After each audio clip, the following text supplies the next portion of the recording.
What up, YouTube? It's Knowledge of Self-Determination. Back with another boxing installment. It's a lot of good fights to look forward to. There are a lot of fights out there that are being made right now, and I don't know, 2017 is looking kind of exciting for boxing. I'm gonna be honest with you guys. I kind of lost my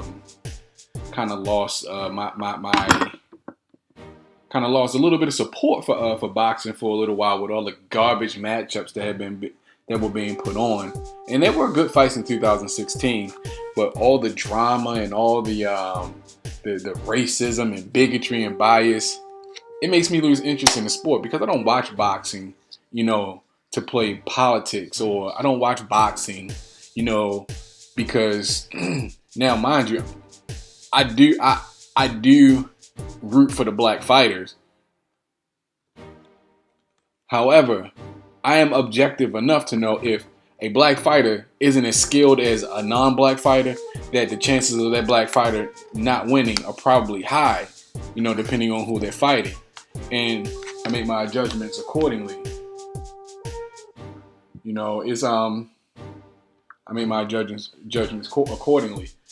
I am biased in a sense for my people, like all other people are. But in any event, let's just go ahead and get into it, because it's all about objectivity. Adrian Broner.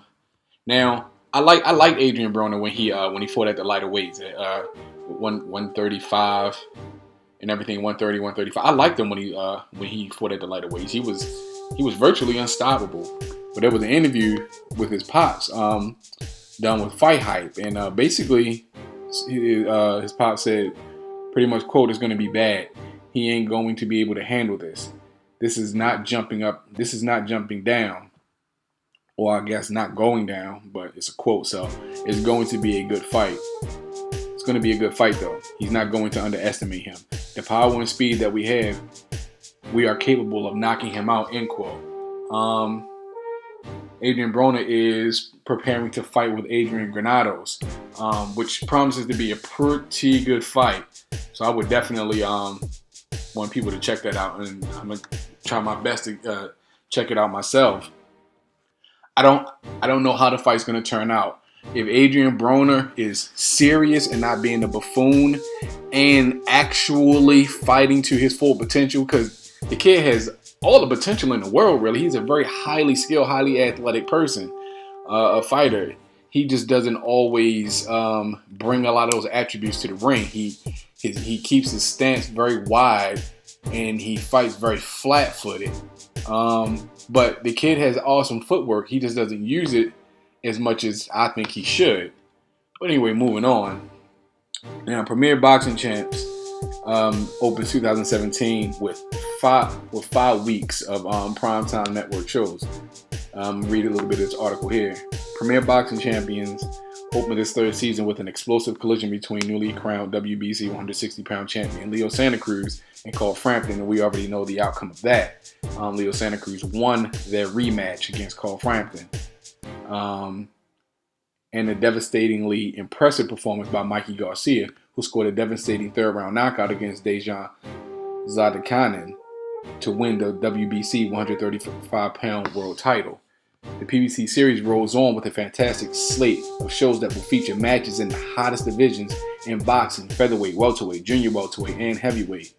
And those divisions are kind of popping right now, to be honest with you.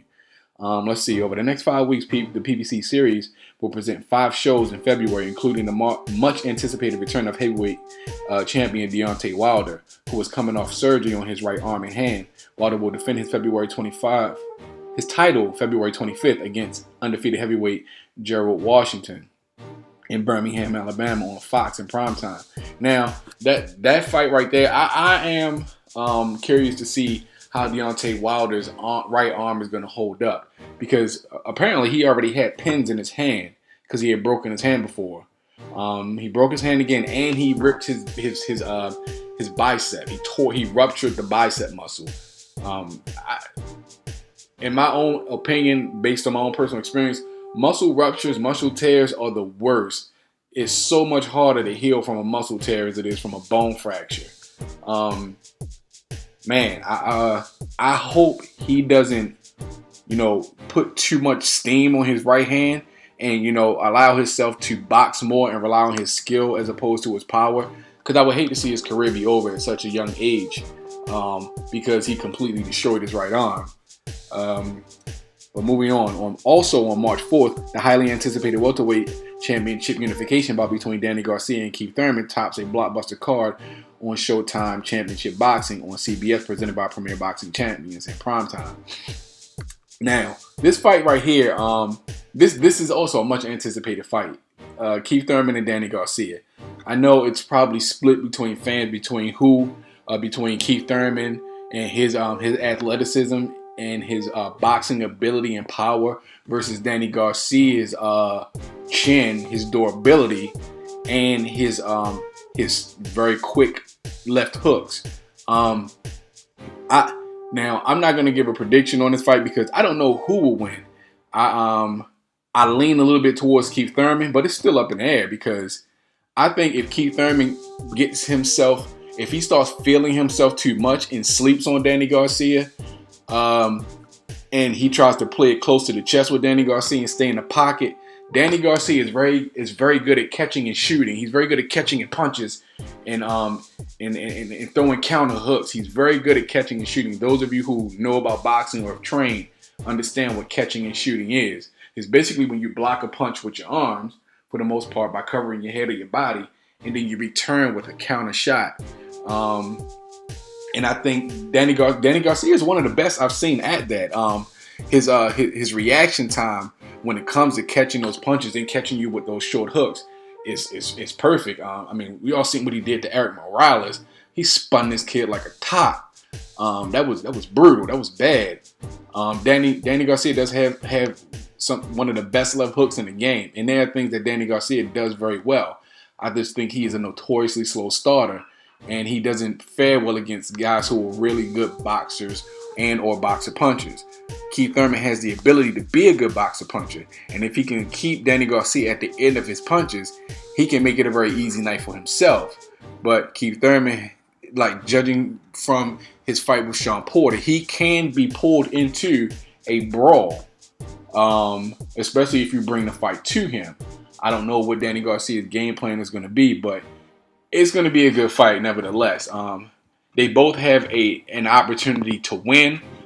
I just think that, and again, not sleeping on Danny Garcia. I'm not a fan of the quote unquote cherry picking and things like that, and the statements and the things that his father made at the press conference, and Danny Garcia saying if other guys can fight such and such, then nobody shouldn't complain about who I fight. I can fight whoever I want. In any event, it still doesn't take away from the fact that the kid can fight, and he does the things that he does well. He excels at those things. Again, it's going to be a good fight. Let's see. Moving on. Quote, "We believe we are able to give boxing fans what they want. The best in boxing in the most competitive divisions," end quote, said Tim Smith, Vice President of Communications for Heyman Boxing. Quote, "We continue to bring boxing back to the masses with fights on multiple networks in the best divisions," end quote. Now, for those who say that Premier Boxing Champions and Al Heyman's brand is destroying boxing, you're stupid. I'm going to just say that. You're dumb. Because this man is bringing boxing back to free TV, unlike HBO, who wants the majority of their fights to be pay-per-view. Dude, I'm not supporting that. I'm not supporting that. You can either put the fights that deserve to be on HBO on regular primetime HBO, because you guys they're asking too much, basically. In my opinion, they're asking too much from the fans. If they want 75% of all their fights to be on pay-per-view, you're asking too much. But anyway, shout out to PBC and Al Heyman for doing what they're doing, and I hope they keep on. On February the 2nd, in a 3-hour PBC show on FS1 and Fox Deportes from Tunica, Mississippi. I hope I said that right. Tunica, Mississippi. Sammy Vasquez Jr., former U.S. Army veteran and welterweight contender, will meet former welterweight champion Luis Collazo in a 10-round cross match. That's already been passed because it's the second. Luis Collazo knocked his ass out. You already know what that one's about. February 10th, though. Robert Easter will defend his 35-pound IBF world title in a 12-round match in his home of Toledo, Ohio, against Louis Cruz on Balance TV. RAU'SHEE Warren, who is from Cincinnati, Ohio, will defend his bantamweight title against Zanat Zakyanov in the co-feature. Terrell Geisha, sorry for mispronouncing the last name, Gausha, a 2012 Olympian and undefeated junior middleweight, will also be in attendance, or in action rather. Now, RAU'SHEE Warren is trains in the same gym that Adrian Broner trains in, and so far as I understand the story, when Adrian Broner first started going to that gym, he was beating all the other kids in his age group and his weight class in the gym. And then they brought out RAU'SHEE Warren, and RAU'SHEE Warren was the only kid in the gym that Adrian Broner couldn't beat. RAU'SHEE Warren is the kid. The kid can fight. I'm gonna just say that, and that fight should definitely be one to keep your eyes out on. RAU'SHEE Warren is a very good fighter, in my opinion. Let's see. Toe to Toe Tuesday returns on FS1 on February 24th with Miguel Flores taking on Dat Nguyen.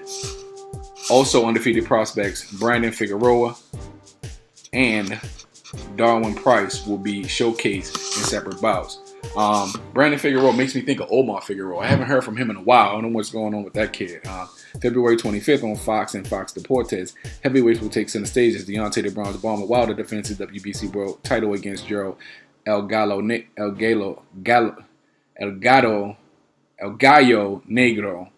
end quote. Sorry, El Gallo Negro, Washington, from Birmingham, Alabama, in prime time. Like I said, this is going to be a pretty good fight, and what promised to be an explosive lead-in. Dominic Brazil clashes with undefeated Polish heavyweight contender Izu Ugohu, while Tony Harrison and Jerry Hurd collide in a 12-round match that serves as an IBF 154-pound title elimination. Things are definitely heating up. Let's see. Again, let's see. 25th. Okay, yeah.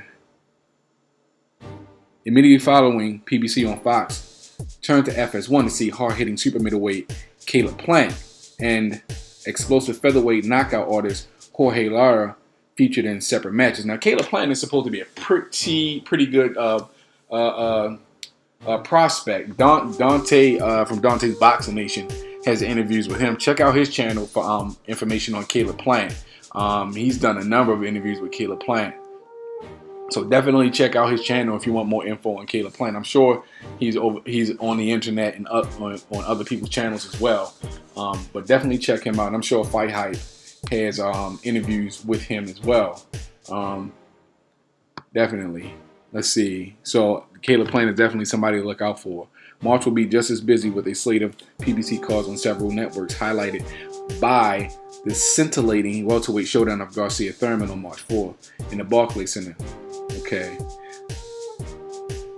And let's see. There are other fantastic cards for boxing fans, including four-time world champion Adrian Broner, Adrian Granados. We already know that. Let's see. Fighting in Cincinnati in Adrian Broner's hometown. On February 18th, former 140-pound champion Lamar Peterson will meet Russia's David Anaviasin, however you say that dude's name, for the regular WBA 140-pound title, and 175-pound contenders Marcus Brown and Thomas Williams. Now, Marcus Brown, I'm not sure the last time I saw him fight, but if it's the fight that I'm remembering, the last fight that I actually saw him fight in, not saying that it was his last fight, but the last fight that I saw him in, I can't remember the kid's name, but the kid was good. And to me, Marcus Brown lost that fight. He got a gift decision in that fight. I'm going to be honest with you. He lost that fight. I cannot remember the kid's name. He had a real crazy-ass last name. But I'm going to have to look that fight up and get back to you guys with that one. But I think Marcus Brown lost that fight against that guy. But in any event, those things happen. Moving on, though. Let's see. Now, I told you guys about Renaud Quinlan, the guy that Eubank Jr.